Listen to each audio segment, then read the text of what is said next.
आपुला तो एक देव करुडी घ्यावा, तेने विना जीवा सुख नो हे, इरती माईके दुःखाची जनिती, नाही आदी अंती अवसानी. प्रस्तुत प्राप्त प्रसंगी कीर्तनरूपी सेवेकरता आपल्या सगळ्यांच्या समोर वाचलेला अभंग हा श्रीमंत जगद्गुरु श्री तुकाराम महाराजांचा गोड अभंग सेवेसाठी आहे. अभंग तुकाराम महाराजांचा आहे आणि काही वर्म सांगणारा अभंग आहे. आपण सगळी जाणती पारमार्थिक मंडळी आहे, वारंवार चिंतनात असणाराही हा अभंग आहे. मात्र आज या अभंगाच्या निमित्तानं काही माझ्या अंतःकरणात असणारा भाव मला प्रगट करण्याची संधी या ठिकाणी आहे. आपल्या सगळ्यांना कल्पना आहे की महाराष्ट्र संस्कृतीमध्ये 2 सण महत्त्वाचे आहेत. महत्त्वाचे की जे महाराष्ट्रभर ज्याच्याबद्दल उत्साहाच उत्साह असतो. पहिला सण म्हणजे सांगू, ज्ञानोबा तुकाराम. बस कोण? पंढरपूरची वारी. आषाढी एकादशी बद्दल महाराष्ट्रात जेवढी उत्सुकता आणि वारीबद्दल जेवढं कौतुक, फक्त गंमत काय माहितीये, ती संतांच्या गावाहून निघते पंढरपूरला जाते.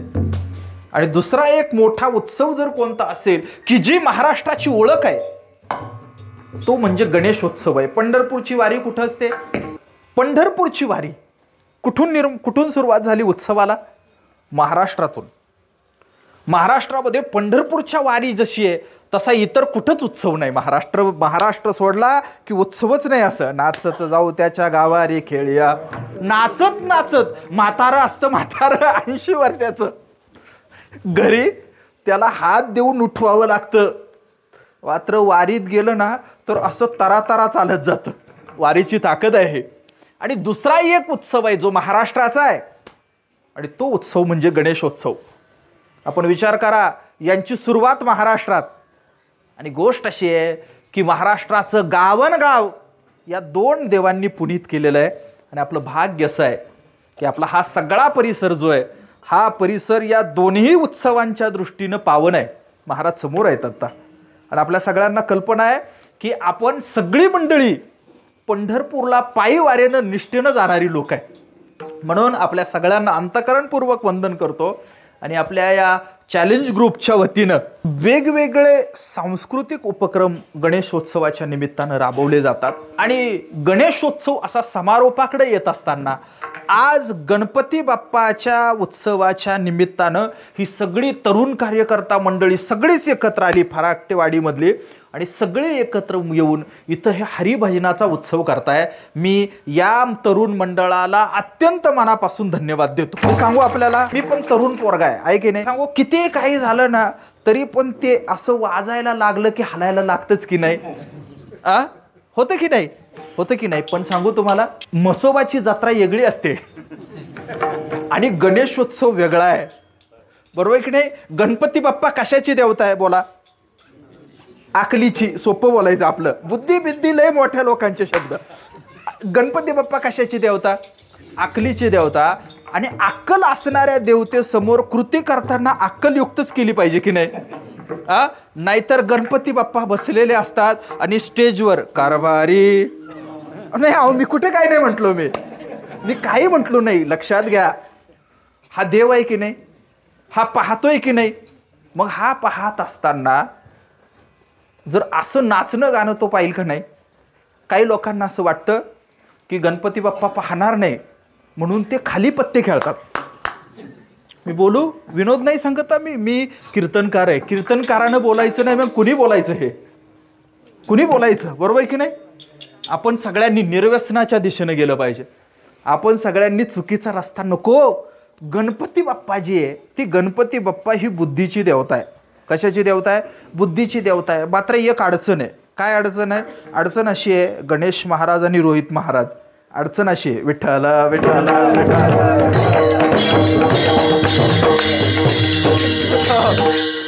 अडचण काय माहितीये?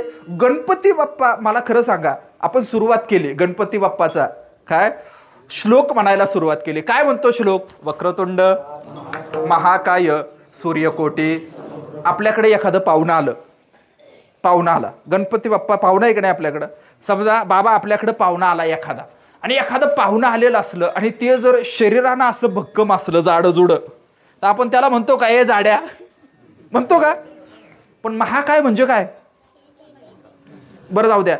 वक्रतुंड म्हणजे तुंड म्हणजे तोंड, आणि वक्र म्हणजे वाकड्या तोंड्याच्या, हे मोठ्या पोटाच्या. ही काय स्तुती आहे का? आहे का स्तुती आहे? मला सांगा. समजा मी तुमच्या घरी आलो आणि घरी आल्यानंतर जर तुम्ही वाकडा तोंड्याच्या म्हटल्यावर मला आवडेल का? बोला ना. मग आता काय करायचं? याचं उत्तर ज्ञानेश्वर महाराजांनी दिलं. ऐका, काय उत्तर दिलं माहितीये? सद्गुरू ज्ञानेश्वर महाराज असं म्हणाले, गोड म्हणाले, माऊली म्हणाले ना, ते इतकं सुंदर म्हणाले. अहो, माऊली असं म्हणाले की गणपती वाकडा तोंडाचा आहे का? हो आहे. पण कुणाला आहे माहितीये? जे मूर्ख आहे ना त्यांना आहे. मूर्ख आहे त्यांना आहे. जो ज्ञानी आहे, ज्याला अक्कल आहे, जो शहाणा आहे ना, त्याच्यासाठी गणपती वाकड्या तोंडाचा नाही, तर गणपतीची तोंड त्याच्यासाठी, सोंड जी आहे ना त्याच्यासाठी सरळ आहे. आपण सगळी वारकरी मंडळी आहे, आपल्यासाठी प्रमाण सांगतो ज्ञानेश्वरीतलं. ज्ञानेश्वर महाराज म्हणाले, तुझ्या विखी जे मूड, विखी म्हणजे विषयी, काय म्हणाले? तुझ्या विखी जे मूड, तयासी तू वक्रतुंड, एरवी ज्ञानियांसी अखंड, उजूची आहासी विठ्ठल विठ्ठल.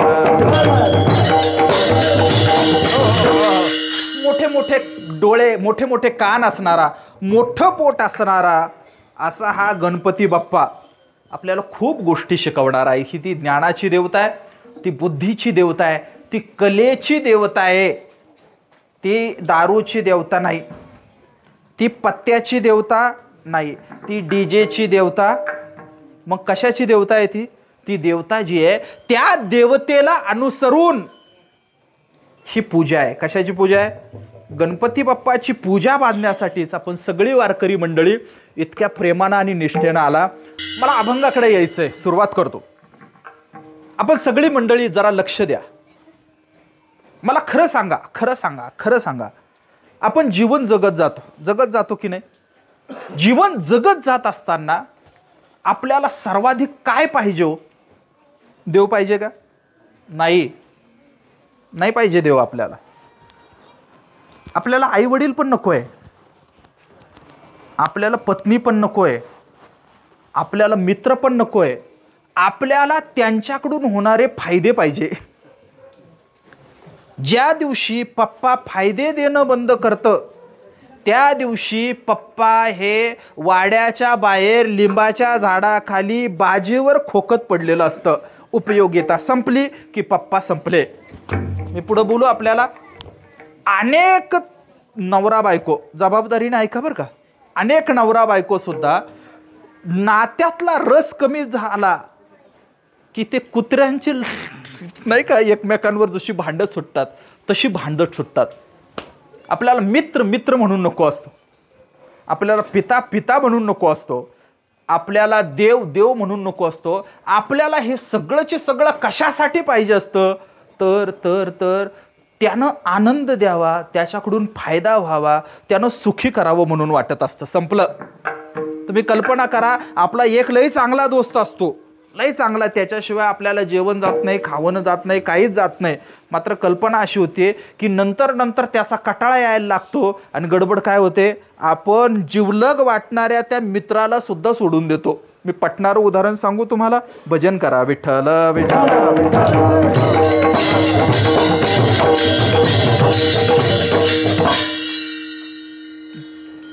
ती मुलगी नांदायला निघते, नांदायला निघताना ती जशी घरच्यांच्या गळ्यात पडून रडते ना, तशी तिच्या मैत्रिणीच्या पण गळ्यात पडून रडते. आणि रडत असताना तिची भावना काय असते माहितीये? अगं तुझ्याशिवाय मी राहू शकेल का ग? आणि सांगू, नंतर तीच पोरगी संसाराला लागते तर तिच्या जिवलग मैत्रिणीची तिला आठवण सुद्धा येत नाही. मी बोलू, आपल्याला प्रपंचाचा स्वभाव असा आहे की पाणी जसं उताराला वाहतं तसं माणूस लोभाच्या दिशेनं वाहत असतो. विठ्ठल विठ्ठल. आम्ही आपले सगळेचे सगळे कुणीही घ्या, तुम्ही देव मानणारे असा किंवा नसा, आपल्या सगळ्यांना काय पाहिजे? सुख पाहिजे. काय पाहिजे? सुख पाहिजे. बाकी काही नको आहे आपल्याला. काय पाहिजे? सुख पाहिजे. पहिली गोष्ट आपल्याला पाहिजे. बरं जाऊ द्या, फक्त सुख पाहिजे का आपल्याला? नाही, याच्याही पलीकडे आपल्याला एक गोष्ट पाहिजे. काय? जोवर आपण जिवंत आहोत तोवर आपण सुखी पाहिजे. बरं, दुसरी एक गोष्ट आपल्याला पाहिजे. काय? की थोडा वरचा विचार केला की मग आपल्याला एक गोष्ट वाटते, आणि ती गोष्ट म्हणजे काय माहितीये? आपल्याला असं वाटतं की आता हा जन्म मिळाला, याच्यानंतर जन्म नको. म्हणजे काय पाहिजे? दुसरी गोष्ट काय पाहिजे? पहिला विचार करत जाणारा माणूस आहे त्याला पहिली गोष्ट पाहिजे, सुख पाहिजे. दुसरी एक गोष्ट आहे, पुढं गेलो ना की आता परत वाटतं काय? देवा आता काही नको. अंबाबाईची आरती करताना आपण म्हणतो ना, वारी वारी जन्म मरणाते वारी, हारी पडलो आता संकट निवारी, दुर्गे दुर्गट भारी, तुझविन संसारी, अनाथ नाथे अंबे करुणा विस्तारी. काय कर? जन्म मरण नको आता, नको येरझार, जन्म नको, काही नको आता, परत येरझार नको. साधी गोष्ट आहे. आपण विचार करायला सुरुवात केली की पहिली गोष्ट आपल्याला सुख पाहिजे असतं. बरं, थोडासा आणखीन विचार केला ना की मग लक्षात येतं की सुखानं काय फार कल्याण होणार नाही. मग पुढची गोष्ट आपल्याला पाहिजे असते ती मोक्ष पाहिजे असतो. आणि एक तिसरी गोष्ट आपल्याला पाहिजे असते पुढच्या टप्प्यामध्ये. काय माहितीये? जिवंत आहोत तोवर सुख पाहिजे असतं. जिवंत आहोत तोवर सुख पाहिजे. मरताना हे शेवटचं मरण असलं पाहिजे, पुढचा जन्म नको अशी भावना असली पाहिजे. आणि तिसरी एक गोष्ट पाहिजे असते, आणि ती गोष्ट म्हणजे जिवंतपणापासून तर मेल्यानंतर सुद्धा आपलं नाव राहिलं पाहिजे, आपली कीर्ती टिकली पाहिजे. पहिला मुद्दा आहे सुख पाहिजे. दुसरा मुद्दा आहे परत जन्म नको, जन्म मरणाच्या फेऱ्यातून निसटलं पाहिजे. आणि तिसरा मुद्दा आहे कीर्ती टिकली पाहिजे. या तीनही गोष्टी जर टिकायच्या असतील तर त्याच्यासाठी एकच गोष्ट केली पाहिजे, अभंगाचं पहिलं चरण. आपुला तो एक देव करुणी घ्यावा,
लक्षात आहे का? इसरला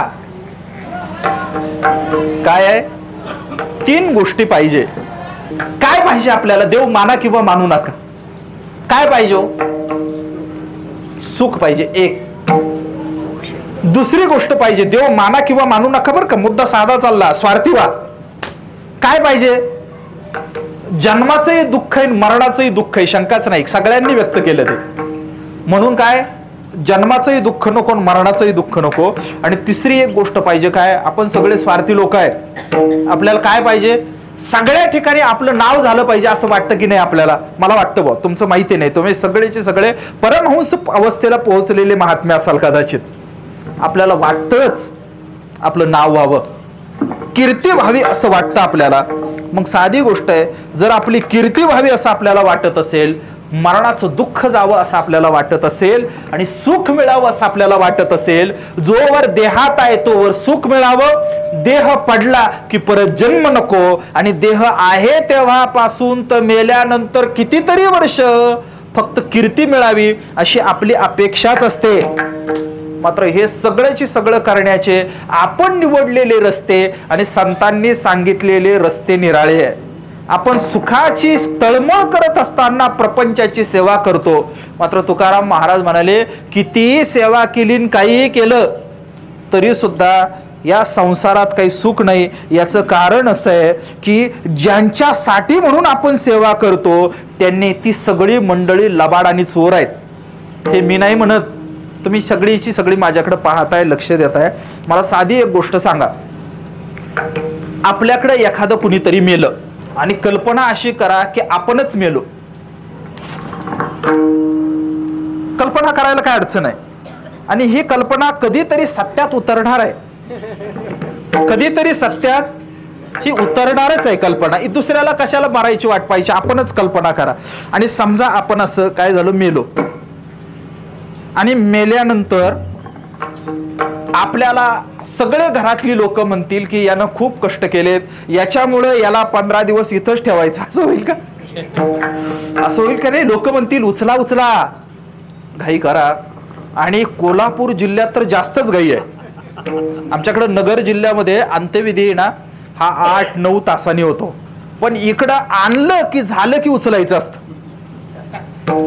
आणि मग काय गोष्ट अशी की समजा असं घाई घाई केले आली, आणि कल्पना अशी करा की तुम्हाला उचललं सगळं, पण चुकून जर तुमच्या कानामध्ये ती सोन्याची बारीक तार असते, तिला आमच्याकडे कुडकं म्हणतात. काय म्हणतात? कुडकं. तुमच्याकडे काय म्हणतात? जर चुकून समजा ती कुडकं तसेच राहिले, उचललेलं काय करतात? तो खाली ठेवतात, आणि खाली ठेवून काय म्हणतात? गडबडीमध्ये आपण कल्पना करा, आपली हातातली अंगठी राहिलीच तर आपल्या बरोबर देतील का? देतील का? तुकाराम महाराज खूप बारकाईने म्हणाले बरं का. तुकाराम महाराज म्हणाले, देवा पांडुरंगा, मी तुझ्याकडे विनाकारण आलो नाही. मी का आलो माहितीये? मी ज्या लोकांमध्ये राहतो ना त्या लोकांचा स्वभाव मला कळाला म्हणून आलो. संत काय देवाकडे मजा म्हणून गेले नाही, ज्या लोकांमध्ये ते राहिले. तुकाराम महाराज म्हणाले, ऐसी या चोरांचा कैसा हा विश्वास, कैसे चोर यमाची या हाते, बांधोनिया देती भूषणे हे घेती काढोनिया. ऐसी या चोरांचा कैसा हा विश्वास, धरली तुझे कास.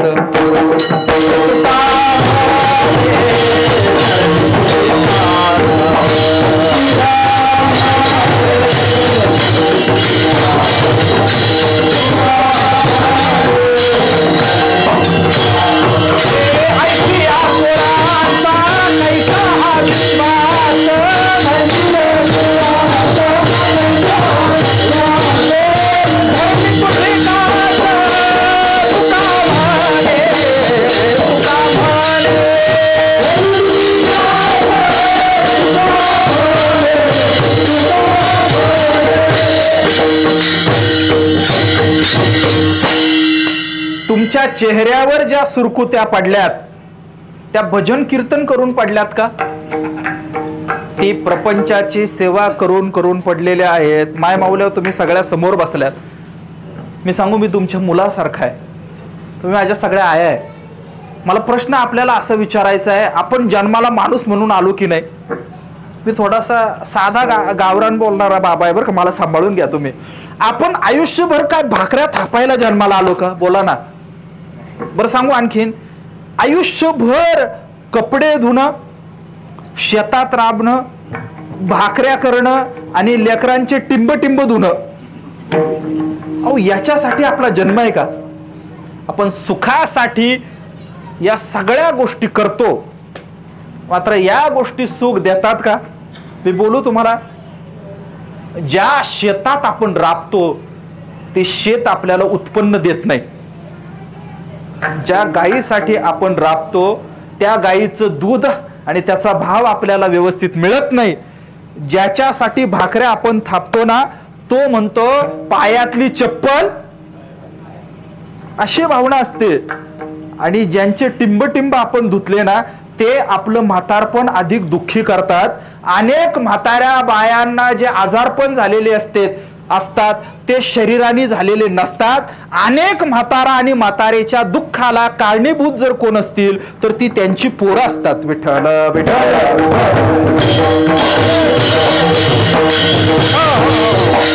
मी माझ्या आजोबांना विचारलं होतं, माळी सर आजोबांना विचारलं, संपत दादा, मी म्हणलं की म्हातारपण सुखी व्हायचं असेल तर काय केलं पाहिजे? विनेगरी बाबा रामकृष्ण हरी, काय केलं पाहिजे? काय केलं पाहिजे? ते म्हणले काही नाही केलं पाहिजे. 96 वर्ष जगले. अरे आमच्या आजोबांनी मला लय एक सुंदर गोष्ट सांगितली. ते म्हणाले काय केलं पाहिजे? ज्याला ज्याला वाटत असेल आपलं म्हातारपण छान जावं त्याने एक गोष्ट केली पाहिजे. काय केली पाहिजे? एक पहिली गोष्ट त्यानं अशी केली पाहिजे की त्यानं दिल्याशिवाय घ्यायचं नाही. आणि दुसरी गोष्ट अशी करायची, विचारल्याशिवाय सांगायचं नाही. अनेक म्हातारे काय करतात, दिलेलं नसतं तरी मागत सुटतात आणि विचारलेलं नसतं तरी सांगत सुटतात. परिणाम अडचण अशी होते की परिणामी विसंवाद तयार होतो. आठवा सगळे म्हातारे काय, दिलं नाही तरी मागत सुटतात आणि विचारलं नाही तरी सांगत सुटतात. मला फार वाढवायचं नाही. माय बापाओ, तुम्ही अजिबात धार्मिक नाही असा विचार करा. तुम्ही सगळेची सगळे स्वार्थी व्हा. सुखाच्या मार्गाने जायला विचार करा आणि विचार करा आपण सुख म्हणून ज्या ज्या गोष्टींचा विचार करतो त्या गोष्टींनी आपल्याला सुख दिलं का? तात्पुरतं सुख झाल्याचा भास होतो, मात्र दीर्घकालीन शाश्वत असं सुख आपल्या वाट्याला येत नाही.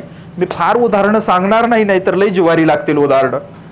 मात्र तुकाराम महाराज म्हणून ठेवले की थोडंसं सुख मिळावं याच्यासाठी तू आयुष्यभर त्रास सहन करून घेतला. तुकाराम महाराजांची भाषा तर एवढी भयानक आहे. तुकाराम महाराज म्हणाले की तुला थोडं सुख मिळावं याच्यासाठी तू थोडंसं सुख भोगण्याच्या भानगडीत पडला, मात्र आयुष्यभर बैलासारखं ओझं तुला वागवावं लागलं. तू प्रपंचासाठी गाढव झाला, तू प्रपंचासाठी बैल झाला आणि प्रपंचासाठी तू कुत्राही झाला. तू गाढव झाला तरी सुख मिळालं, तू बैल झाला तरी सुख मिळालं नाही आणि तू कुत्रा झाला तरी सुख मिळालं नाही. राबताना बैलासारखा राबला, विचार केला नाही, गाढव झाला आणि विषयांच्या दारातला तू कुत्रा झाला. विठ्ठल विठ्ठल.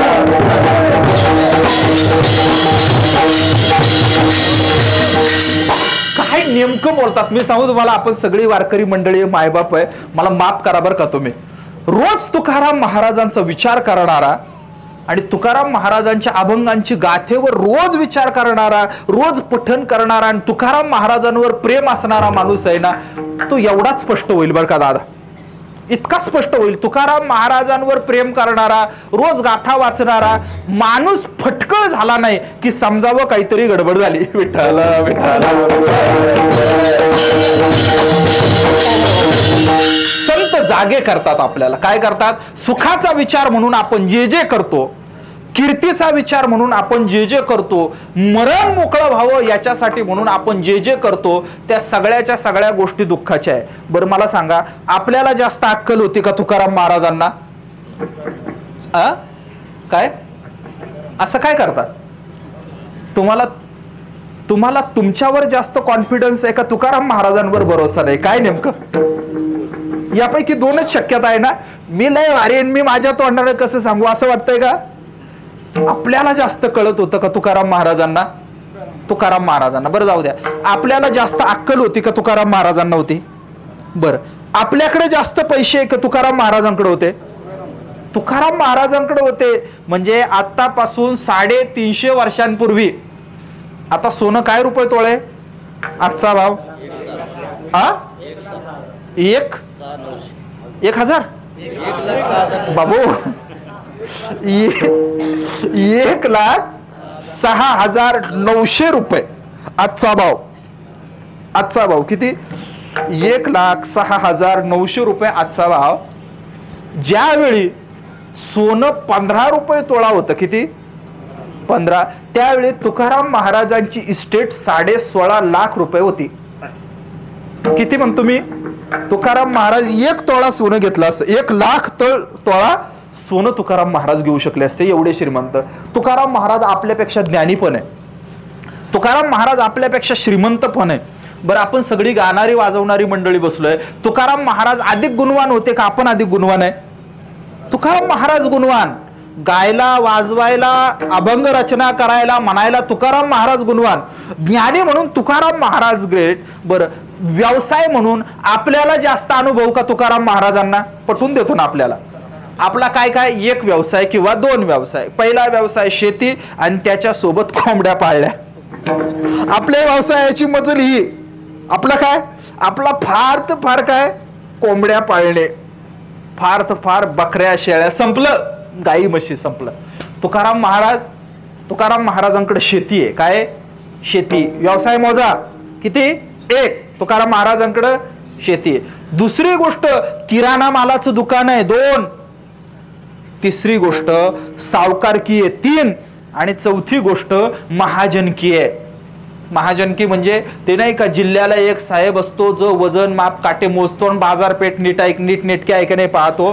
तर ते मध्ययुगीन काळामध्ये तसे अधिकाऱ्याचं घर म्हणजे तुकाराम महाराज. महाजनकी तुकाराम महाराजांकडं, किराणा मालाचं दुकान तुकाराम महाराजांकडं, सावकारकी तुकाराम महाराजांकडं आणि शेती तुकाराम महाराजांकडं. मला प्रश्न असा करायचा आहे, पैसे तुकाराम महाराजांकडे जास्त, व्यवसाय तुकाराम महाराजांकडे जास्त, आपल्यापेक्षा अक्कलही तुकाराम महाराजांना जास्त. तुकाराम महाराज आपल्यापेक्षा गुणवानही. समाजाचा खरा स्वभाव आपल्याला कळाला का तुकाराम महाराजांना?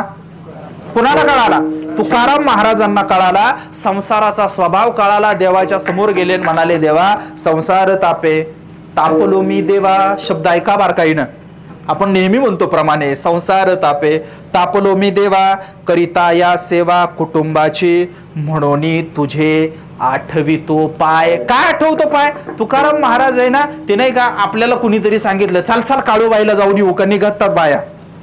चाल चाल तुळजापूरला जाऊन येऊन का निघतात, चाल चाल अमुक अमुक देवाला जाऊ म्हटलं की निघतात. कुणीतरी देवऋषी सांगतो, काही नाही, तुला जर लेकरू बाळ नीट नेटकं व्हायचं असेल तर तो ताईबाई केलं पाहिजे. आणि आपण काय होतो, आपण वारकऱ्याच्या घरातले पण काही लोक होतात तयार करायला. बाकी काय बोलू आता मी. आपल्याला असं वाटतं की दुसऱ्याचा जीव घेतला की आपलं चांगलं होईल. पण खरं सांगू, आंधळेपणानं परमार्थ तुकाराम महाराजही केला नाही, वारकऱ्यांनीही केला नाही.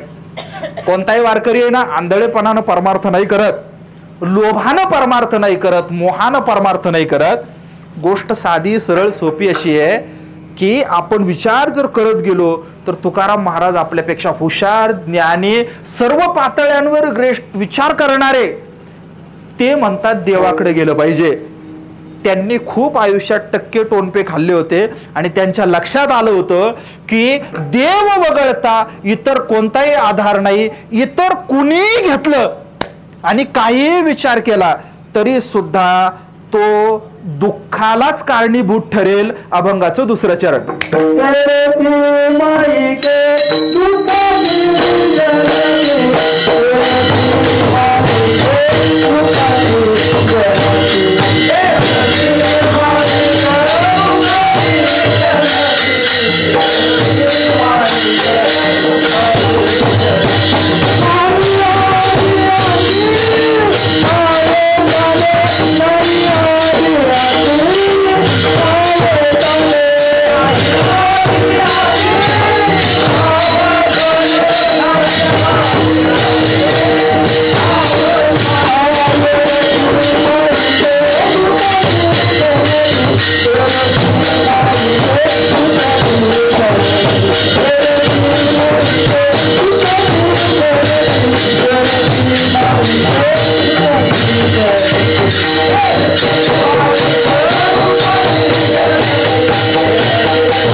जबाबदारीने ऐकलं पाहिजे बरं का.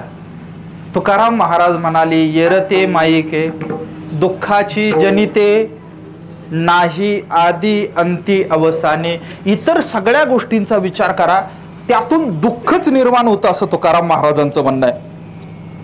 मी सांगू तुम्हाला, आपला प्रश्न आहे बरं का, इथं बसलोय आपण सगळी मंडळी, थोडा अनुभव झालेल्या लोकांनी बोललं पाहिजे. मला खरं सांगा, नात्यांनी आपल्याला सुख दिलं का दुःख दिलं? बोला ना. दुःख दिलं. मी सांगू तुम्हाला, नात्यांनी दुःख दिलं आपल्याला दादा. आपण जे व्यवसाय केले ना, त्या व्यवसायांनी पण आपल्याला दुःख दिले. करायचं नाही का तर करायचं. फक्त गोष्ट अशी आहे, नातं असू देत की व्यवसाय, त्याला देवाचं अधिष्ठान दिलं पाहिजे. काय केलं पाहिजे? ज्या नात्याला देवाचं अधिष्ठान आहे ना, भक्तिप्रेमाचं, ते नातं दुःख नाही देणार. ज्या प्रपंचाला देवाचं अधिष्ठान आहे ना, तो प्रपंच राहतच नाही. धन्य पुण्य रूप तैसा झाला संसार, देवाने भक्त तुझ्या नाही विचार. एखादा संसार करतो, मात्र प्रपंच करत असताना संतांच्या शब्दाच्या चौकटीत करतो, त्याच्या वाट्याला दुःख येणार नाही. मात्र भक्तीचं अधिष्ठान सोडून, विचाराचं अधिष्ठान सोडून, नातं असू देत, व्यवसाय असू देत, व्यवहार असू देत, काही असलं तरी तो काय देतो? मी सांगू तुम्हाला, भजन करा विठ्ठल.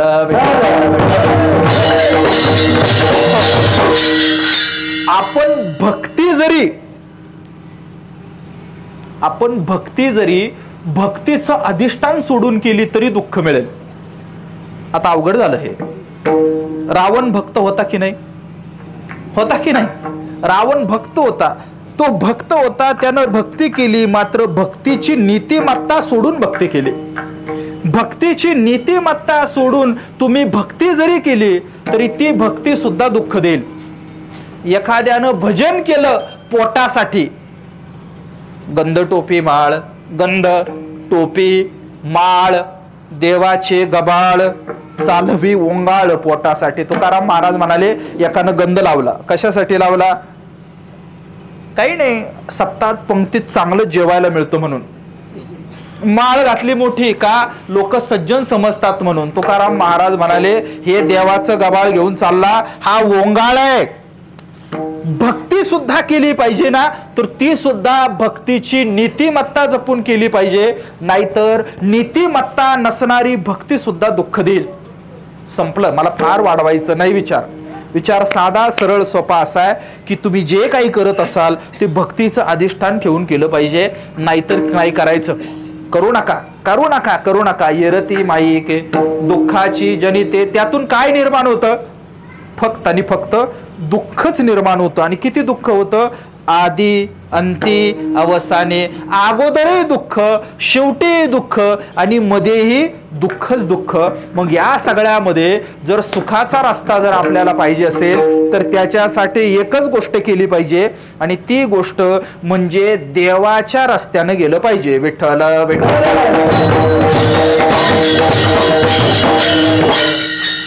का देवाच्या रस्त्याने गेलं पाहिजे? याचं कारण असं आहे. काय? जाऊ देवाची या गावा, देव देईल, देव विसावा देईल. मला खरं सांगा, आपण सगळी मंडळी जमलेलो आहे, आपल्याला विसावा आहे का? बोला ना. मी सांगू तुम्हाला, किती विसावा नाही माहितीये? इतका विसावा नाही. काही लोकांना असं वाटतं कधी संपतं. सांगू तुम्हाला, पुढचं सोडून द्या. येऊन बसतो आपण. येऊन बसल्यानंतर दादा आपल्याला 1 तासभर नीट बसवत नाही, आपली चुळबुळ चालू होती. एवढा विसावा. आपल्याला विश्रांती आहे का? मी बोलू तुम्हाला, तुम्ही मला जरा हलक्यात घ्या बरं का, थोडं हळू घ्या. मला खरं सांगा, ते आपण आता येतो कीर्तन चाललंय, हे गाणारे वगैरे मंडळी असतात आपले सगळे. महाराजांचं काही चाललं असू देत, त्यांच्या डोक्यात फक्त काय असतं माहितीये का? आता पुढचं चरण कोणतं आहे त्यांच्या डोक्यात वेगळंच असतं. आपण किती म्हणा नाही आधी अंत्य अवसानी, त्यांच्या डोक्यात म्हणजे काय? पुढच्याची चाल काय लावायची हे आहे का? कुणी आहे का? मी सांगू तुम्हाला, किती नाही दादा, संपत दादा, ही जागा एवढी भारी आहे. ही जागा, या जागेवरून कोण कोण स्थिर नजरेनं आपल्याकडे पाहतं, प्रासादिक वृत्तीनं आशीर्वाद देणारं हेही कळतं. आणि कधी कधी काय असतं माहितीये, काही लोक कीर्तनात बसलेले असतात, मात्र त्यांच्या नजरा अशा गर गर गर फिरत असतात. कवी गंगांनी सांगितलंय बरं का. कवी गंग असं म्हणाले की काही गोष्टी लपत नाही. काय लपत नाही? ते म्हणाले, तारो के तेजो में चांद छुपे नहीं, सूर्य छुपे नहीं बादल छायो, रीड पडे तो रजपूत छुपे नहीं, दाता छुपे नहीं मांगना आयो, चंचल नारी के नैन छुपे नहीं, प्रीत छुपे नहीं पीठ दिखायो, कभी गंग कहे सुन शाह अकबर, कर्म छुपे नाही बबुद लगायो. भस्माचे पट्टे लावून कर्म लपवता येत नाही.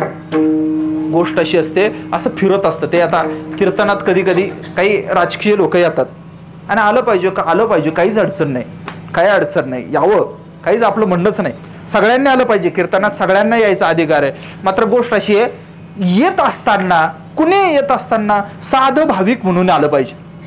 नाहीतर गडबड अशी होते, सगळ्यात उशिरा येतात, सुरू झालेलं असतं, रंगात आलेलं असतं आणि ते बरोबर असे येतात आणि आल्यानंतर बरोबर कुठं बसतात, मागे बसतात का, बोला ना, आले की कुठं बसतात, ते पुढे बसतात. मी सांगू तुम्हाला, माझं निरीक्षण असं आहे की ते मंडपाच्या गेट पासून इथपर्यंत येईपर्यंत त्याचं सारखं लक्ष असतं आपल्याकडे कोण कोण पाहतं म्हणून. सारखं वाटत असतं एखाद्या ठिकाणी आपण गेलो आणि गेल्यानंतर सगळ्यांनी आपल्याकडे लक्ष द्यावं, आपल्याकडे पाहावं, असं जर आपल्याला वाटत असेल तर आपण मानसिक रोगी आहोत. आपण उपचार करून घेतले पाहिजे स्वतःचे. सगळ्या ठिकाणी आपल्याला लक्ष नाही. ज्ञानी माणसांची अडचण होते दादा, ती सत्ताधारी माणसाची अडचण होते, सौंदर्यवान माणसाची अडचण होते, बलवान माणसाची अडचण होते. त्याला असं वाटतं सगळ्यांनी आपल्याकडे पाहिलं पाहिजे. पण बाबड्या, हे बछड्या, हे राजा, हे तू जे काही म्हणतोय ना, ते सगळंची सगळं येरती मायिके, दुःखाची जनिते नाही आदी अंती अवसानी. आपण विसाव्याला आलेलो आहे का? नाही आलो. मी किती नाही आलो सांगू? इतके नाही आलो. थेटपणानं, स्पष्टपणानं बोलतो मी, तुमच्या मुलासारखा आहे. लोक 30-30 वर्ष प्रपंच करतात दादा, 30-30 वर्ष प्रपंच करतात, मात्र रोज तोच भोग घेतात तरी थकत नाही. इतके असंतुष्ट असणारी लोक होत आपण. विठ्ठल विठ्ठल.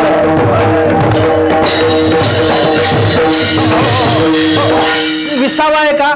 डोळ्यांना विसावा आहे का? आपल्या इंद्रियांना विसावा आहे का? नाही. मग विसावा मिळवण्याची एकमेव जागा जर काय असेल तर ती म्हणजे देवाच्या गावाला जाणं आहे. देव हा एकमेव विश्रांतीचं साधन आहे. विश्रांती मिळवायची असेल आपल्याला, साऱ्या इंद्रियांचा लय व्हायचा असेल, सारे इंद्रिय जे ते शांत व्हायचे असतील, देह स्थिर व्हायचा असेल आणि आत्माही शांत स्थिर व्हायचा असेल, तर याच्यासाठी एकमेव इलाज आहे, आपुला तो एक देव करुणी घ्यावा, तेने विना जीवा सुख नोय. बरं, आता हे सगळंचे सगळं मी जे सांगतोय आणि पुढची 12 मिनिटं मी जे आपल्याला सांगणार आहे, 12 मिनिटाला संपणार आहे. काय मी हे जे सगळं सांगतोय हे आपल्याला माहिती नाही का? बोला ना. आपल्याला माहिती सगळं असतं, मात्र आपलं कोणत्या जन्मीचं पाप आडवं आलेलं असतं माहिती नाही. आपण कृतीकडे जात नाही. विठ्ठल विठ्ठल.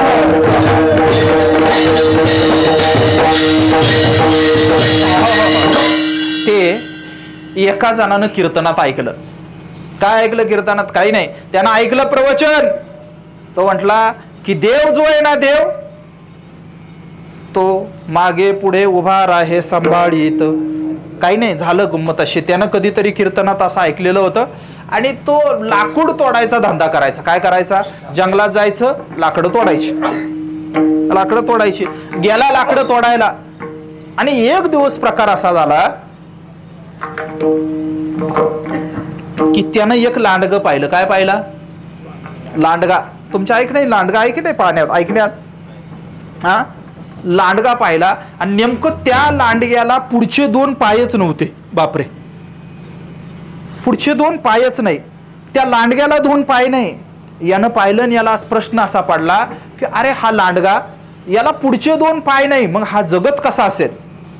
लाकूड तोड्याला प्रश्न पडला आणि लाकूड तोड्या म्हटला आपण याच्यावर नजर ठेवून राहू. लाकूड तोड्या झाडावर लपून बसला. एक दिवसभर, बराच वेळ झाला, काहीच नाही. लांडगा हालेना, चालेना, बोलेना, काय होईना. तेवढ्यामध्ये तिथं एक आला वाघ.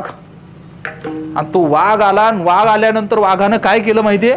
काही नाही, वाघानं अगोदर शिकार केलेली होती एक, तर ते शिकार ते घेऊन आला होता. त्यानं तर खाल्लं होतं, मात्र थोडा भाग जो होता तो थोडा भाग त्यानं त्या लांडग्यासमोर टाकला आणि काय झालं? लांडग्यानं तो खाल्ला. वाघ निघून गेला आणि मग लाकूड तोड्याच्या लक्षात आलं की हे लांडगं जगतं ते वाघाच्या उपकारावर जगतं. त्यानं देवाला धन्यता दिली. देवाला म्हणाला की देवा तू खरंच कृपाळू मोठा आहे, खूपच पावन आहे, तू खूप ग्रेट आहे की तू त्या लांडग्याचा सुद्धा काय करतो देवा सांभाळ करतो. गोष्ट अशी झाली, यानं कुऱ्हाड होती हातात, यानं कुऱ्हाड तिथंच टाकली घरी गेला.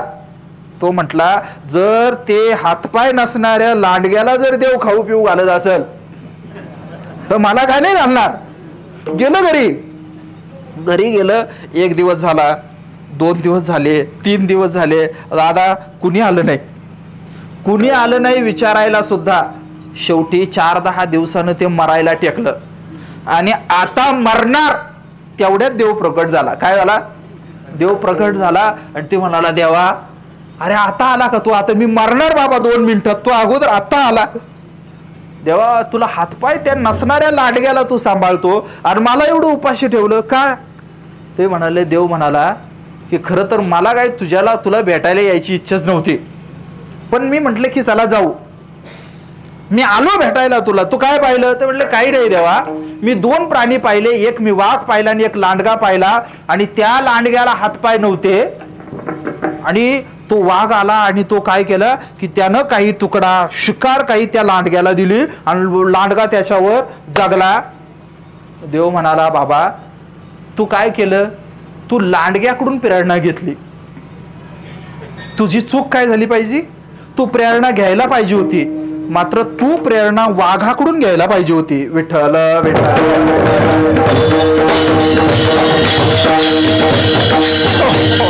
संपलं. आपण प्रेरणा घेतो, पण आपण प्रेरणा वाघाकडून घेतो का लांडग्याकडून घेतो? बरं सांगू, बोलू तुम्हाला, इकडं ऐका. आपले आदर्श जे काही आहे ते लोभी माणसं आहे का साधू माणसं आहे?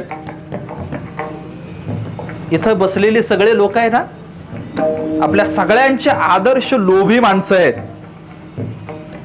आपले साहेबाचे साहेब, नेता, राजकारणी, कुणीतरी उद्योजक, अमुक असं सगळं भानगडी आपल्या लक्षात घ्या.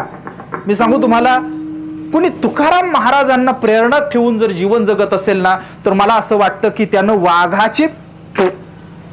वाघाची प्रेरणा घेऊन आहे.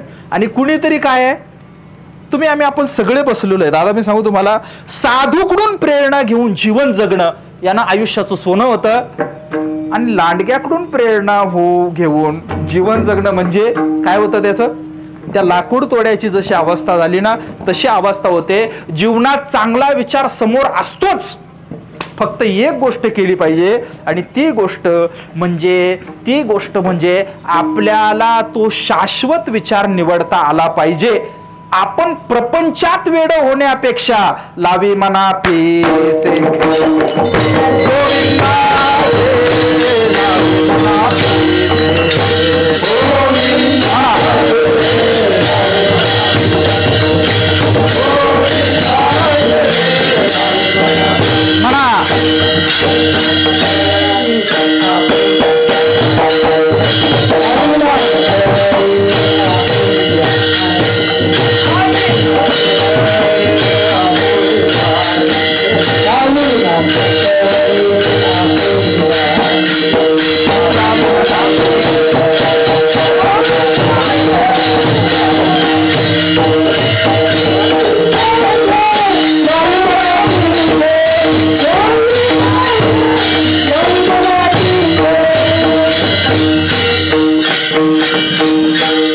विठोबा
आपुला तो एक देव करुणी घ्यावा, तेने विना जीवा सुख नोहे येरती माईक, दुःखाची जनिते नाही आदी अंती अवसानी, अविनाश करी आपुलिया ऐसे लावी मना पिसे, गोविंदाची येरती माईक, दुःखाची जनती नाही आदी अंती अवसानी.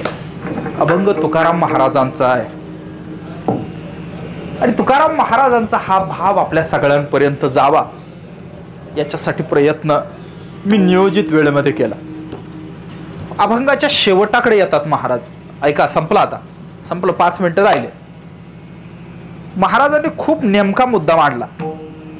महाराज म्हणाले, तुका म्हणे एका मरणेची सरे, उत्तमची उरे कीर्ती मागे. 2 ठिकाणी एका शब्द वापरला त्यांनी या अभंगामध्ये. या पूर्ण अभंगाचा विचार केला तर पहिल्याही चरणात एक आहे आणि शेवटच्या चरणातही एक आहे. गोष्ट अशी आहे की पहिल्या चरणात महाराज म्हणतात की आपण एक देव धरला की आपलं हे मरण एकच, संपलं, याच्यानंतर मरण नाही. एका मरणेची सरे, इथंही एकच मरण आणि तिकडं काय आहे, जर या मरणाबरोबरच मरायचंय का नाही, सगळ्यांना सगळ्यांना मरायचंय. अडाणी असेल त्यालाही मरायचंय, शहाणा असेल त्यालाही मरायचंय, एखादा बद्ध असेल त्यालाही मरायचंय, मुमुक्ष असेल त्यालाही मरायचंय असेल आणि मुक्त असेल त्याला सुद्धा काय आहे, मरायचंय. फक्त फरक असा आहे की देवाच्या वाट्यानं जे जातात तेही मरतात आणि देवाच्या वाट्यानं जात नाही तेही मरतात. मरतात सगळे. फक्त गोष्ट अशी आहे की देवाच्या वाटेनं जे जातात ते परत जन्माला येत नाही. इतर लोक जे त्यांची अडचण अशी होते की किती वेळा जन्मा यावे, किती फजिती करून घ्यायची, आणि अशी फजिती टाळायची असेल तर महाराज अभंगाच्या शेवटच्या चरणात म्हणाले, काय म्हणाले, तुका म्हणे एका मरणेची सरे. गोष्ट अशी आहे, इथं 2 शब्द आहे. सरे हा एक शब्द आहे आणि मरण हा एक शब्द आहे आणि वर देव असा एक शब्द आहे. ज्ञानेश्वर महाराजांची एक ओळी सांगतो समारोपाकडे येतो. काय म्हणाले सद्गुरु ज्ञानेश्वर महाराज, एक गोड भाव सांगितला ज्ञानेश्वर महाराजांनी. ज्ञानेश्वर महाराज म्हणाले की जो त्या देवाला शरण जातो ना त्याचा जन्म मृत्यूचा सगळं लफडं संपतं. काय म्हणाले ज्ञानेश्वर महाराज, देवाच्या तोंडचे वाक्य ज्ञानेश्वर महाराजांनी मधात बुडवून सांगितलं. काय म्हणाले ज्ञानेश्वर महाराज, ज्ञानेश्वर महाराज म्हणाले, जो हो ये मज अनन्य शरण. देव म्हणतो जो हो ये मज अनन्य शरण, त्याचे निवारी मी जन्म मरण. काय की तुका म्हणे एका मरणेची सरे. पण पुढचा मुद्दा असा आहे की देव कसा आहे, आपुला तो एक देव करुणे घ्यावा. अनेक देवामधला एक देव निवडायचा असतो का, नाही, देव एकच आहे तो निवडायचा असतो. तोच एक आहे जो आहे ना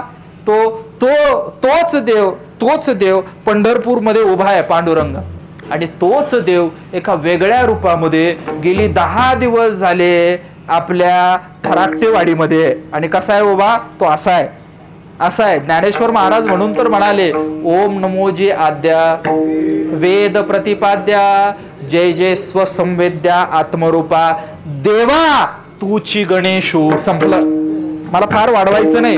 काय, हे देवा तूच कोण आहे, तूच गणपती बाप्पा आहे. आणि असा तो जो कुणी आहे, जो विश्वाचा चालक मालक, जगाच्या उद्धारासाठी अनंत अवतार घेसी, भक्ता कारणे कनवाळू कृपाळू, दिना लागी उद्धरणे, तोच देव जो आहे, तो देव गेली 10 दिवस आपल्याकडे आहे.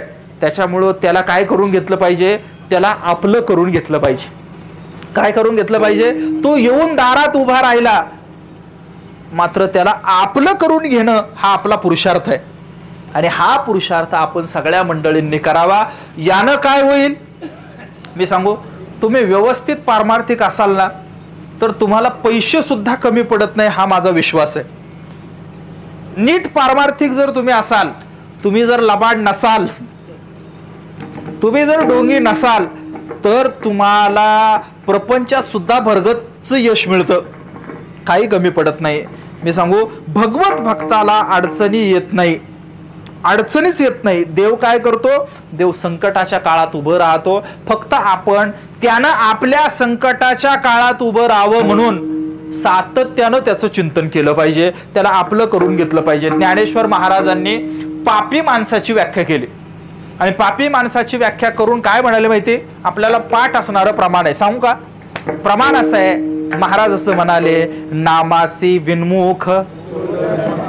पापी कोण आहे? जो नामाला विनमुख आहे ना तो पापी आहे. आणि पुढे महाराज म्हणाले, हरिवेन धावया न पवे. कोणी जेव्हा आपण संकटात असू ना तेव्हा देव वगळता कुणीच मदतीला येणार नाही. म्हणून मी सांगू तुम्हाला, हल्ली सातत्यानं रोज मला आता असं वाटू लागलंय की काही नाही सांगितलं पाहिजे लोकांना एक सांगितलं पाहिजे की देवाच्या रस्त्यानं नीट वागा. आणि दुसरी गोष्ट सांगितली पाहिजे, काय सांगितलं पाहिजे, वेळ मिळेल ना तसं देवाचं नाव घेत राहिलं पाहिजे. काय करत राहिलं पाहिजे. आता तर मी महाराज स्वतःला सवय लावून घेतोय मी सुद्धा, नाहीतर बऱ्याच अडचण अशी होते, आपण लोकात गेलो की मूर्खांची एकतर स्तुती करत बसतो किंवा कुणाची तरी निंदा करत बसतो. तिसरं काही करतच नाही. आपण काय करतो, एक तर मूर्खांची स्तुती करतो किंवा कुणाची तरी निंदा करत बसतो.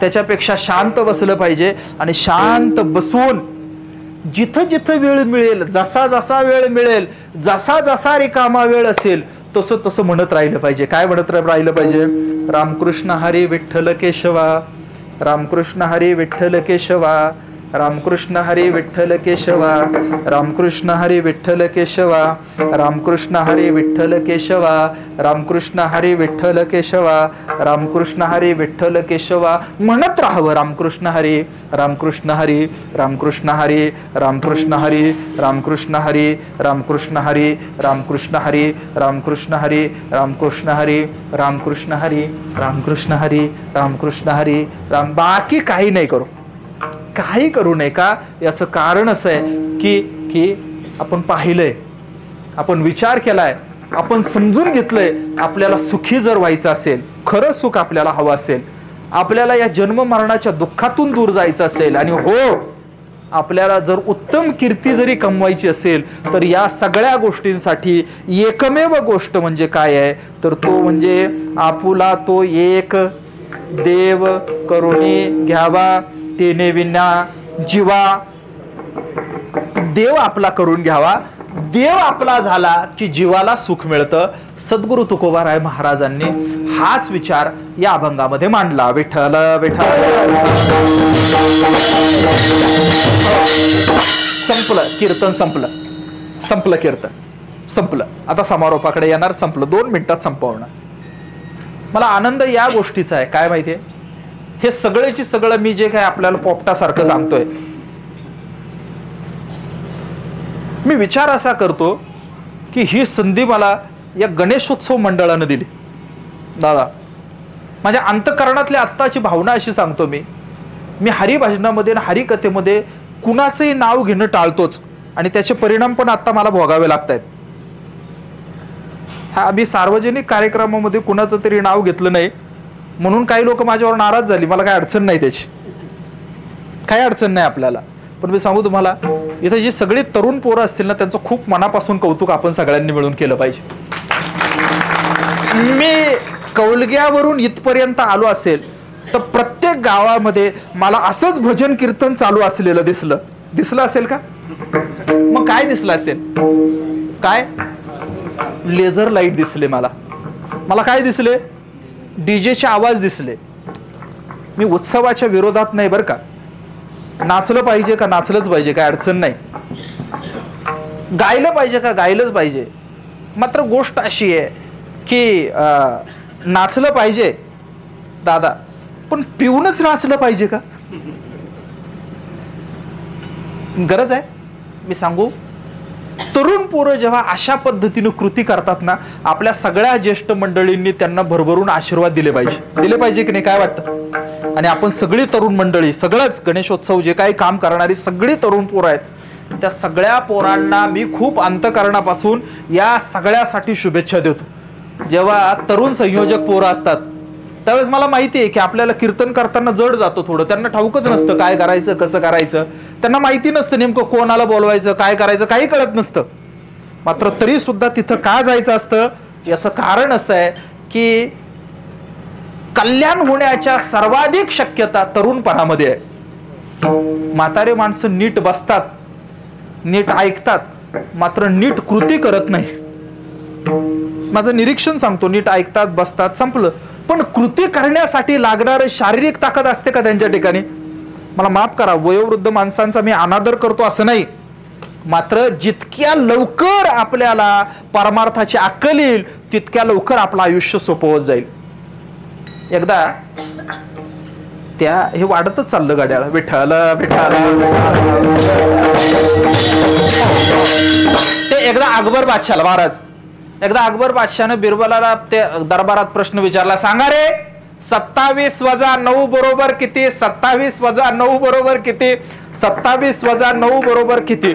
सगळे सांगत होते 27 + 9 बरोबर 18, 27 + 9 बरोबर 18, 27 + 9 बरोबर 18, 27 + 9 बरोबर 18, सगळे सांगत होते. बिरबलाची वेळ आली, विचारलं, ए का रे 27 + 9 बरोबर किती? तो म्हटला, महाराज 27 + 9 बरोबर 0. अकबर बादशाह म्हणाला, बरोबर आहे. आसपासचे लोक म्हटले, हे जरा भांजाळलं, याला बिरबला शिवाय काही सुचत नाही. ते म्हणले, महाराज आम्ही शिवाजी विद्यापीठ कोल्हापूरला शिकलोय, मुंबईला शिकलोय, पुण्याला शिकलोय, अहो 27 + 9 बरोबर 18 असंच आहे. बिरबलानं 0 उत्तर दिलं, चुकीचं उत्तर दिलं, तरी तुम्ही त्याला तिकीट देता? कस काय? ते म्हणाले की बिरबला सांग, तू 0 उत्तर का दिलं? त्यावेळी बिरबलानं उत्तर दिलं. काय म्हणाला बिरबल? म्हणाला की महाराज मी शेतकऱ्याचा पोरगा आहे आणि एकूण नक्षत्र असतात ते 27 असतात, पण त्या 27 नक्षत्रांमध्ये 9 नक्षत्र जी असतात ती पावसाची असतात, आणि जर ती पावसाची 9 नक्षत्र कोरडी गेली तर इतर नक्षत्रांना काही अर्थ राहत नाही. म्हणून 27 + 9 बरोबर 0. मी पुढे बोलू आपल्याला. अगदी आयुष्यामध्ये सुद्धा तरुणपणाची जी 9 नक्षत्र आहेत ना, ही पावसाची 9 नक्षत्र आहे. जर ही 9 नक्षत्र जर कोरडी गेली तर 27 + 9 बरोबर. अनेक लोकांचं तरुणपण असं कोरडं गेलं, लहानपणही उपयोगाचं राहिलं नाही, तरुणपणही उपयोगाचं राहिलं नाही, आणि म्हातारपणही उपयोगाचं राहिलं नाही. शरीराला स्वभाव त्याचे 2-4 दिवसात दात सळसळ करतात. हा 2-4 दिवसात. कारण काय झालं, तुमचा कोल्हापूर एवढा महान आहे, किती महान आहे. एखादं आजारी पडलं तरी त्याला म्हणतात काहीतरी खातपीत जाय, काही झालं तरी फक्त एकच उपदेश असतो, बरोबर की नाही? फार नादी नका लागू बाबांनो. हा तरुणपणाचा मोक्याचा काळ, म्हणजे हे सगळे मित्र ज्या चांगल्या दिशेने घेऊन जात आहेत, तात्पुरत्या लोभांच्या नादीच लागू नका. का नागणीला का लागू माहितीये? याचं कारण असं आहे, येरती माईके दुःखाची जनिते नाही आधी अंती अवसाने. आपल्या सोबत पत्ते खेळायला असणारे आपल्या आपल्या घरावर जप्ती आल्यावर आपल्या सोबत नसतात मायबाप. आपली तरुणपणामध्ये आपल्या बापाची इस्टेट विकायला मदत करणारी जी आहे ती आपल्या म्हातारपणात आपल्याला दवाखान्यात न्यायला नसतात. म्हणून तरुणपणामध्येच चांगले मित्र केले पाहिजे, चांगला विचार केला पाहिजे, आणि चांगल्या रस्त्याने गेलं पाहिजे. एक म्हातारी वाढतच जाणार, आता ते काय करू मी तरी, पण एवढं सांगतो थांबवतोच. तुमचं काय लय चांगलं आहे वातावरण, मी घड्याळ अजिबात हे करत नाही, पण बोलतो 2 मिनिटं. एक म्हातारी अशी कंबर वाकलेली, काय वाकलेली? कंबर वाकलेली, अशी एकदम कंबर वाकलेली, आणि अशी चौकातून चालली होती, वाकलेली खूप, चौकातून चालली होती. काही पोरं बसलेली होती चौकात. विचारलं, ए पोरी, म्हातारी 80 वर्षाची, आणि पोरं काय म्हणाले? पोरं म्हणाले, ए पोरी. म्हातारी किती वर्षाची? 80 वर्षाची. पोरं म्हणाले, ए पोरी, तुझं काय हरवलं? अद्यपशंसी की बाले पतितम की भूमी. काय हरवलं तुझं जमिनीत? काय हरवलं? ती म्हातारी आहे ना, ती म्हातारी चलाक होती बोलायला, कदाचित फराकटेवाडीची असावी. म्हातारी हुशार होती बोलायला. म्हातारीने पण हसून पाहिलं पोराकडं, आणि म्हातारी काय म्हणाली माहितीये? म्हातारी असं म्हणाली, अद्यपशंसी की बाले पतितम की भूमी. प्रश्न होता ना, म्हातारी म्हणाली, रे रे मूर्ख न जाना मी गत तारुण्य मौतिकम, बाबा बाबा बाबा माझा तरुणपणाचा मोती गळून पडला तो शोधते. साधी गोष्ट आहे, एकदा तरुणपणाचा मोती गळून पडला की मग परत माघारी येणे नाही. त्याच्यामुळे जोवर इंद्रियात ताकद आहे, जोवर मेंदूत ताकद आहे, जोवर मनगटात ताकद आहे, तोवर चांगल्या रस्त्यानं जा. देव माना मानू नका हे तुमचं तुम्ही ठरवा. पण गोष्ट काय केली पाहिजे, मिळालेला देह, मिळालेलं तरुणपण, मिळालेलं ज्ञान, मिळालेलं सौंदर्य, मिळालेली गुणवत्ता ही चांगल्या दिशेनं वापरायची असा विचार करून आपण सगळी मंडळी स्वार्थी व्हा. पुन्हा एक वार आपल्या सगळ्यांना अंतःकरणपूर्वक धन्यवाद. ज्ञानेश्वर